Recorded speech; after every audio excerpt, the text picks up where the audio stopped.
So, this week we'll be talking about the book of Numbers and the implications that that book has on biblical theology and specifically the theology of the Pentateuch.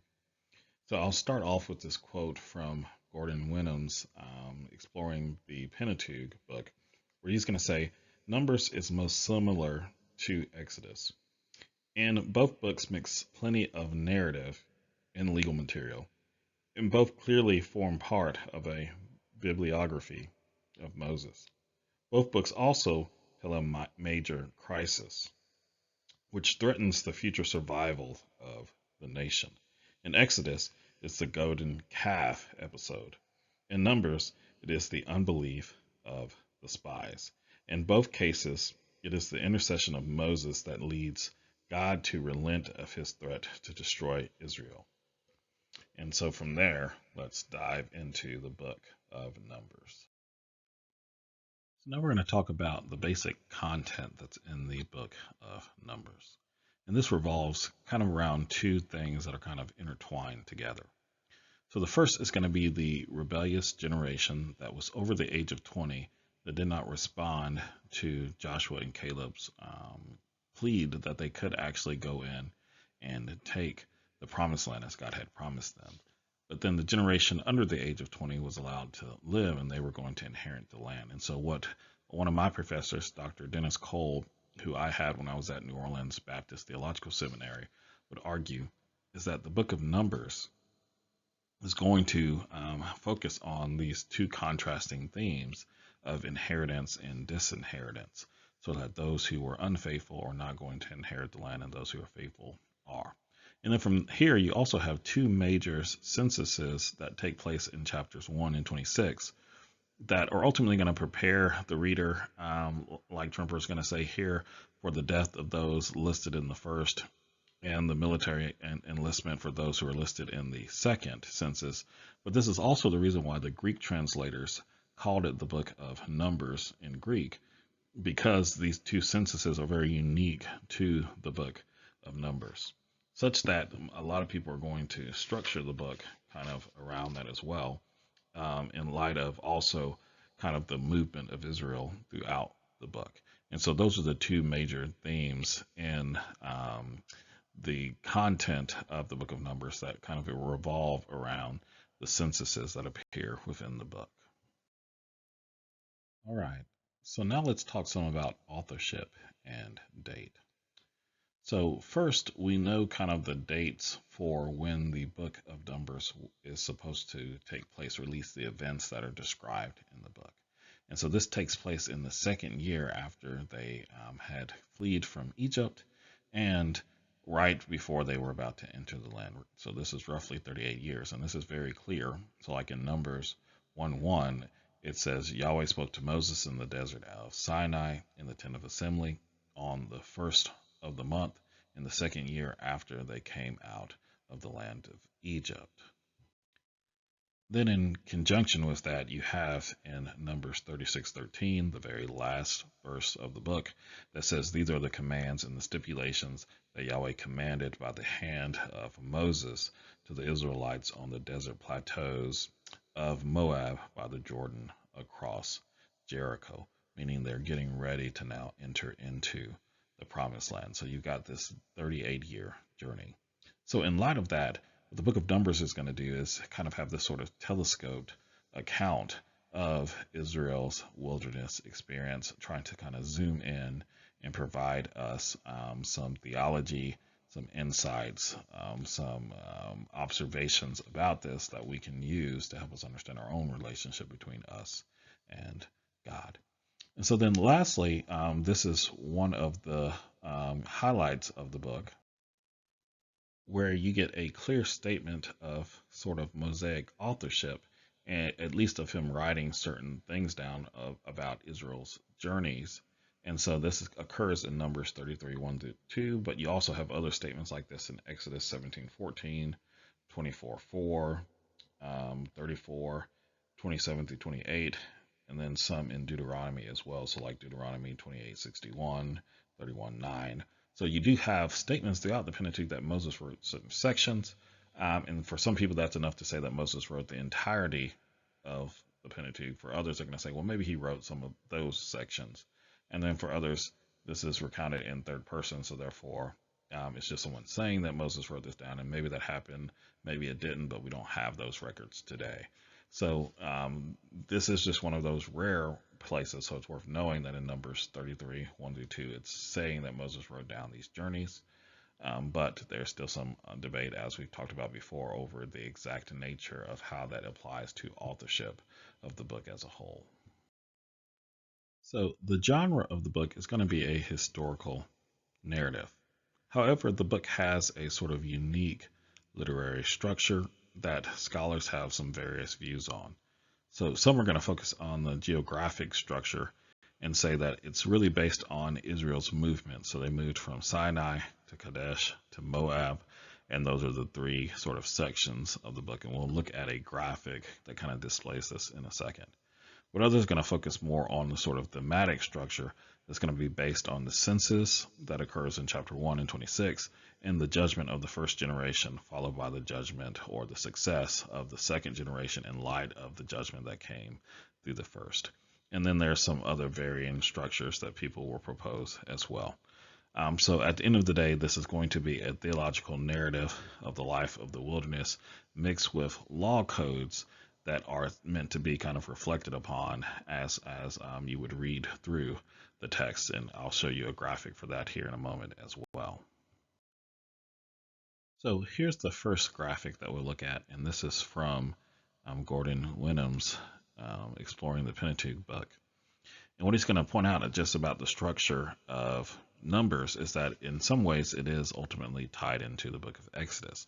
So keep in mind that Numbers was never an independent book.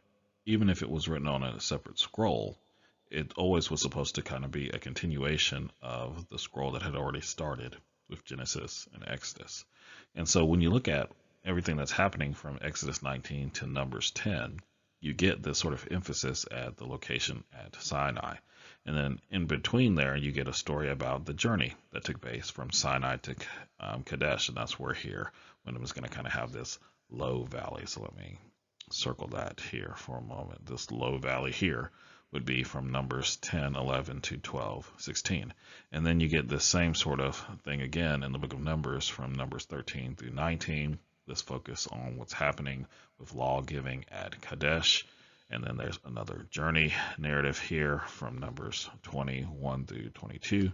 And then the same thing happens again where you get them on the plains of Moab, and then they're going to have, in a sense, that sort of final journey as Moses gives his last expository sermon, lecture in the book of Deuteronomy to the people about what it is that they need to do before they would enter into the land. And so I do think this graphic kind of captures the sort of geographic journey that Israel goes through as they get closer to entering the promised land. So another way to think about the book of Numbers is advocated by a scholar named D.T. Olson, though this graphic also comes from Gordon Wenham's book, Exploring the Pentateuch, is that we should just be thinking about the book as it's two halves. So once again, as I pointed out, you have the censuses that take place roughly in chapter 1 and chapter 26. And then you have laws about women that occur in chapters 5 and chapter 27. They're somewhat paralleled. Then you get these law about on vows that are paralleled in chapter 6 and chapter 30. Law about offerings, chapter 15 and chapters 28 through 29. And then this list of the spies and land distribution that happens in chapter 13 and 34. And so Olson would just argue that there are two parallel halves when it comes to the themes that occur throughout the book of Numbers. But then from there, you have another structure that's just related to the geographic journey, like I just showed you a second ago. And then my professor, Dr. Cole, has a more complex cyclical structure, but we won't get into that. But just know the structure of a book has a lot to do with how you're going to interpret the book. And though we haven't spent a lot of time talking about that so far in this course, potentially in future Old Testament survey courses or just more advanced courses, we'd spend more time on some of the structures of the different book and how that can affect the way that we interpret them. And so there are various connections that the book of Numbers has to our faith in Christ. And I'm just going to run through these very quickly. But generally, God always has a sort of continual patience for his people. He's going to be merciful to them, in a sense, as much as he can be. And so I do think we can always trust that when God is saying, okay, now it is finally time for these people to be judged, or I'm going to let them die, or I'm going to let another nation come and wipe them out. So that may seem non-palatable to us today because we just don't like those sorts of things. We can trust that the way that these things are happening from God's divine mind, which we don't always understand, it comes from a place of mercy. It does not come from a place of frustration. Because even in sinful rebellion, God is going to involve himself. God is going to make sure that there are multiple checks and balances.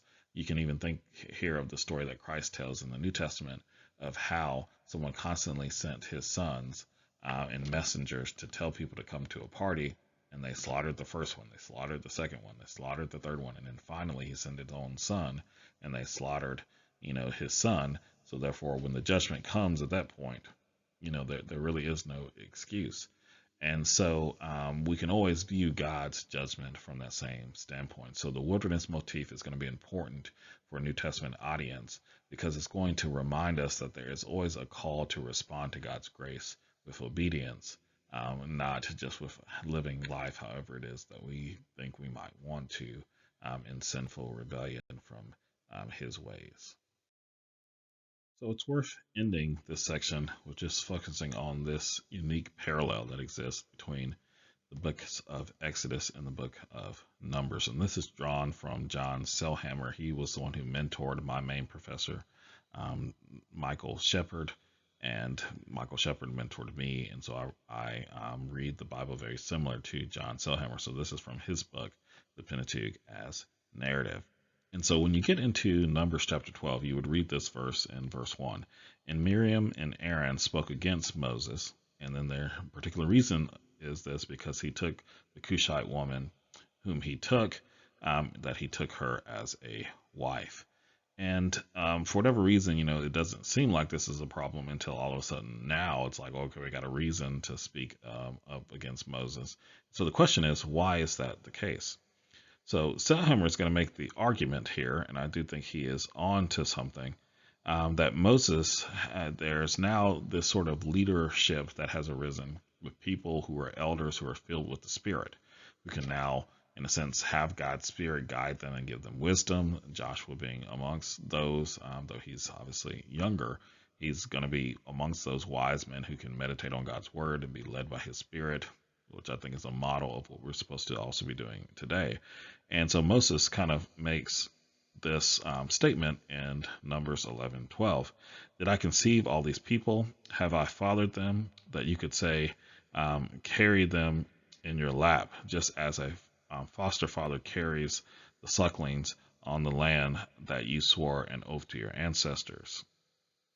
And then he's going to go on to say, give me a second. Something along the lines of, he is thankful for the fact that these elders have the Spirit and that he would prefer that all would have it. Yeah, so it's here in 11:29, and Moses said to him, talking to Joshua now, are you jealous for my sake? Would that he would give all Yahweh's people prophets, that Yahweh put his Spirit on them. And the idea being it's good that we all would have the Spirit. And so from here, what's going to end up happening is there's a sense where Moses's leadership is going to be challenged. And the God is going to vindicate Moses in the same way that he vindicated him in the past. So if you go back to Exodus chapter 4, you find that, okay, God let his rod turn into snakes, so that he could know that he could rise up and go speak to Pharaoh. And then God also restricted Moses with leprosy and then cured it, obviously, but still gave him leprosy to explain to him that God was the one in charge and all of that. So those two things happened to Moses in the Exodus story. Then you have, the Exodus and the wilderness narratives that take place, but now those same sort of things happen to the people who are now questioning Moses's leadership. So Miriam gets struck with leprosy because she's the one who's now challenging, in a sense, God's authority by challenging Moses' authority. And then God also then here soon after in Numbers 21, soon after chronologically, sends snakes to also, deal with the people of Israel in the same way that he used snakes to vindicate Moses before. And so it's kind of a reversal of means. So the first two things were happening with Moses, kind of trying to extend God's authority. Now God himself is trying to demonstrate that his authority extends from Moses, and he's doing those same sort of things, but in reverse order. So you have snakes and leprosy, and now you have leprosy and then snakes. And it's supposed to almost kind of work backwards in a sense. So in the same way that in Exodus chapter 4, verse 1, Moses starts off by saying, "And if they do not believe me and do not listen to my voice, but they say, Yahweh did not appear to you," well, his point is, well, what shall I say? What will happen to me? And so you're supposed to, in a sense, kind of work backwards. That's where this reversal kind of comes in, to remember the same sort of thing that God had said before, where he says in Exodus chapter 3, verse 17, "I will bring you up from the misery of Egypt to the land of the Canaanites and the Hittites and the Amorites and the Perizzites and the Hittites and the Jebusites, a land flowing with milk and honey, and they will listen to your voice, and you will go, and you and the elders of Israel, to the king of Egypt, and say to him, Yahweh, the God of the Hebrews, has met with us, and now let us please go on a journey of 3 days into the wilderness. Let us sacrifice to our God. But I myself know that the king of Egypt will not allow you to go unless compelled by a strong hand." So God's going to stretch out his hand and judge him. "And I will give this people favor in the eyes of the Egyptians. And when they go up, you will not go up empty-handed." So the idea is this reversal is supposed to remind you of that original promise, in a sense, that God had made. That, in a sense, God was going to use Moses and vindicate him. And then Moses, was vindicated again in Numbers. And this is part of why, once again, when Deuteronomy ends and we're expecting this prophet like Moses to come, we're going to be very clearly told that no one else has appeared like this. No one else has had this relationship with God, seen him face to face, and vindicated in the same sort of way. And so who is this prophet that we are waiting on? Well, we're waiting on Christ himself, the Son of God himself, who's going to be this prophet, who's going to be able to cure every disease, including leprosy, and tame every creature beyond just snakes, and become, God himself in flesh and redeem us.